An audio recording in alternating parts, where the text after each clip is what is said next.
and welcome back to the Pawsome Stamps Christmas card making series. Today I'm excited to bring you an elegant Christmas card with a background that's sure to wow your friends using the new Deck the Halls Christmas ornament stamp set. Here's a look at this stamp set. There are 7 different ornaments in this set, so many to choose from. A beautiful greenery swag, 2 hangers, and then some sentiments. I chose to use the Just Sentiments Christmas, which is packed full of all of the sentiments that you're going to need for your Christmas card making this season. I'll be using the Joy to the World sentiment.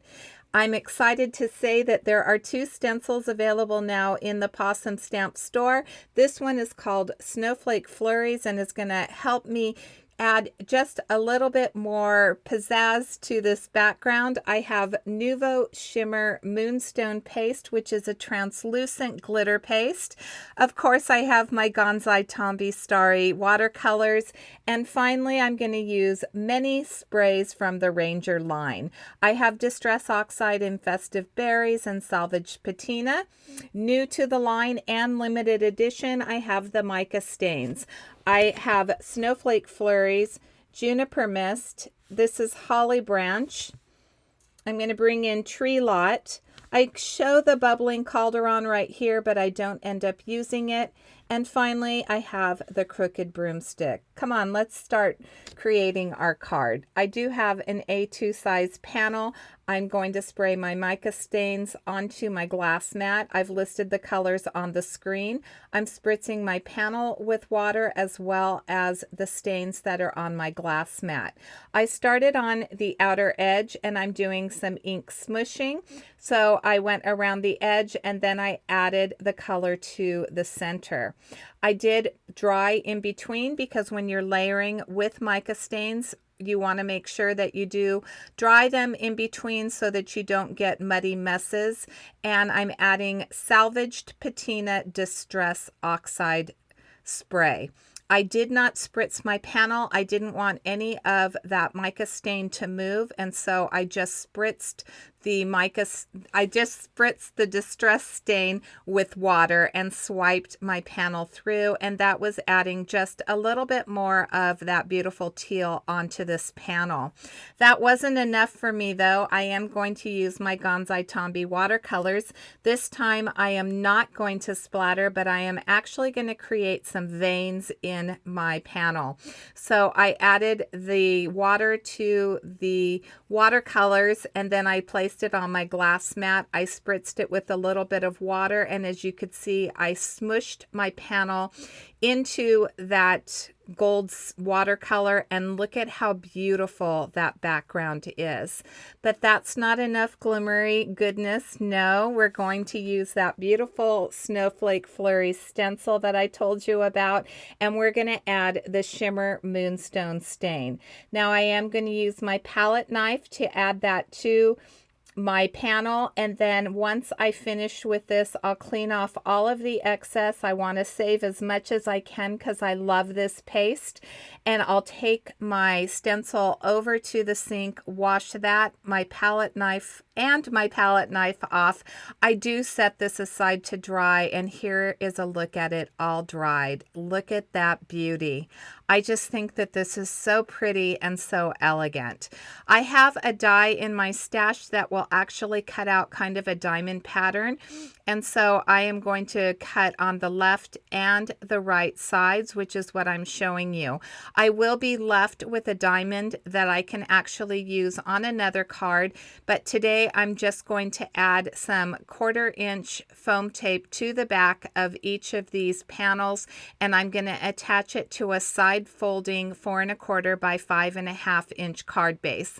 As you can see, I do have a blue card base. I thought that it complemented the colors that this background had. So I'm going to match them up as best I can, and you see that beautiful diamond. That's going to give a place for one of my ornaments to be popped up and rest, as well as my sentiment. Here I have the swag piece, and I'm going to do a little bit of heat embossing.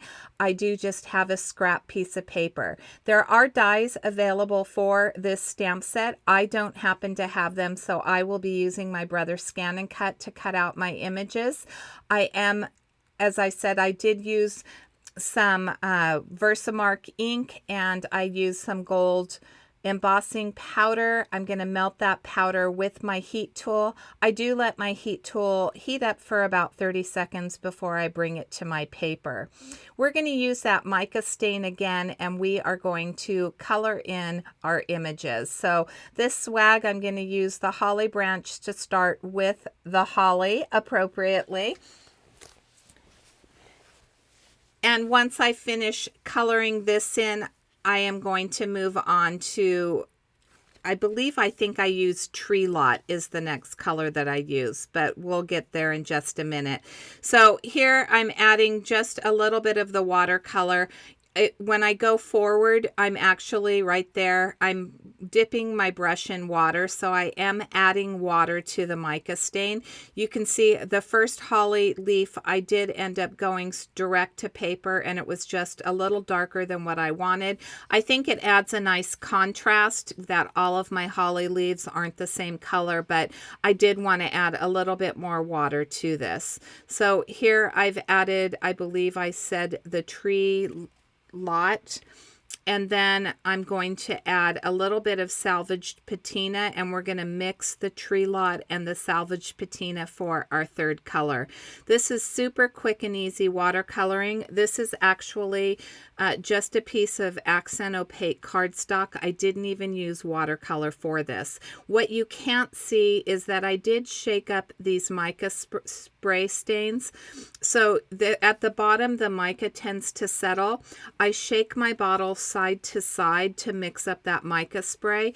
At the very end of this video, I'm going to give you a good look at the shimmer that I actually got from painting with these stains. So that's one of the benefits, is that it's going to allow me to have a little bit more sparkle and shine on this card, which always makes my heart very happy.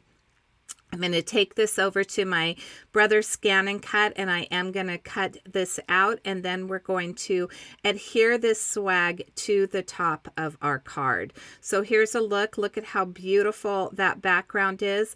Because I have that Nouveau glimmer paste, I am going to need to use double-sided tape because it's going to adhere much better than a wet glue is going to that glimmer paste. So I've added this to the top, and I'm going to use my long scissors to trim off any of the excess, and we're going to use that same accent opaque paper to color in our ornaments. I chose 3 of my favorites. I really love the elegance of this stamp set. I think that it just adds something different to the Pawsome Stamps line, and I love the different shapes and styles. So I think that it's kind of unique compared to some of the other sets that I've seen that are ornaments, because we have several of the long ones.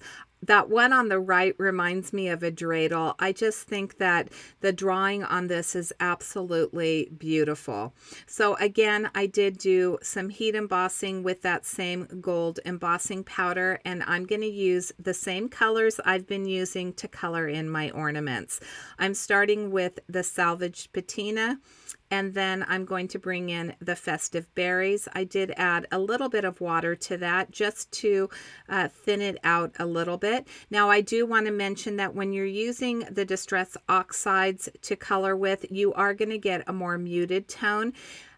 One thing that I thought about doing was adding glossy accents to this, but then I remembered that these are water-based products, and I wasn't sure whether or not I was going to smear my paint, so I decided against it, and I decided just to let the embossing add that little bit of glitter, and then I'm going to bring in a little bit of mica stain, and that'll add a little bit more of that glitter to these ornaments as well. If you decided to Copic color these, then certainly you would be able to add some glossy accents over the top, or maybe use a Wink of Stella pen to add a little bit more of that glittery goodness to your project. Here's that crooked broomstick. This is the first time that I'm using it. It is kind of like a brass color, and I thought that it went perfect with the composition that we'd created. So I'm going to color in this particular ornament is going to have the most of that crooked broomstick. If you haven't subscribed to the Pawsome Stamps YouTube channel, we would absolutely love for you to subscribe and ring the bell so that you're notified whenever we do upload a video. We have had some amazing creators on the channel this month. There is tons of inspiration. If you haven't subscribed to the blog, there is a link in the description box as well to the blog. We have a ton of bloggers. Instagram, if you head over to Instagram, there's lots of inspiration there. Pawsome Stamps really does a good job of trying to show you so many different ways to use their amazing products. Here's the Salvaged Patina again. As you saw on that dreidel looking ornament, I did use that Juniper mist. And then when I was wiping off the ornament, what I was doing was just getting that shine back. So I was getting any paint off of the embossing that I had created, and I wanted to make sure that that gold really was shining through. I'm going to finish up with these holly leaves on this ornament using the Juniper mist. I'll add the festive berries to the berries appropriately, and then I'll finish up the top of the center ornament with more of that crooked broomstick and a little bit of the festive berries. I do take this over to my brother's Scan and Cut. As you can see at the very top of this ornament, there are some circles. I did want to mention that the dies, one of the things that I do appreciate, and I noticed about those that do have the dies and are using them, is that it does cut the hole in the center of the ornament, which is very helpful. I am going to string mine with some gold thread. I did use a crocodile, I think it's called, that has kind of like a little hole punch in it, and I punched my own holes, but I just thought that I would mention how wonderful the detail was in the dies that are available for this particular stamp set. Here is my sentiment. As I said, it does read Joy to the World. I'm going to use my anti-static tool, and I'm also using some Versamark ink. I'll bring that gold embossing powder in again to go over the top of it, and I'll melt it again with my heat tool. Then I'm going to start hanging my little ornaments. Now, it did take me a little bit to figure out how exactly I wanted to hang these. I am going to make one a little bit shorter. This one, of course, is popped up with foam tape, and I've made sure that the string is a little bit shorter.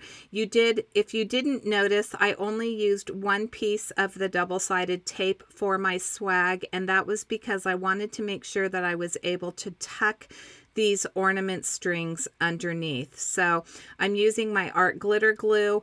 I really want the tension to be tight, and so I'm going to fiddle with especially this middle one a little bit. I'm going to figure out where exactly I want it to be.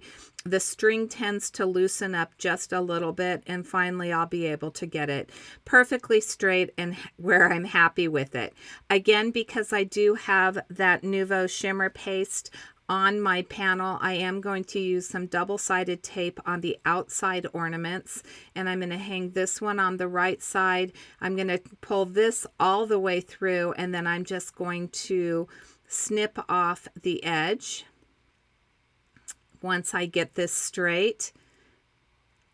And then I'm going to fiddle with the one on the left, and that's going to complete my card for today. So I hope this gave you another idea of how to use these beautiful Deck the Hall ornaments, stamps. I think that if you are into elegant cards like I am, I really love cute cards, but I think that there are some people in my life that just appreciate more of an elegant style, that this Deck the Halls stamp set is the perfect stamp set for your Christmas card making. I want to thank you so much for joining me today. I'm going to show you a little bit of that sparkle and shine, and until next time, I hope you have a fabulous day.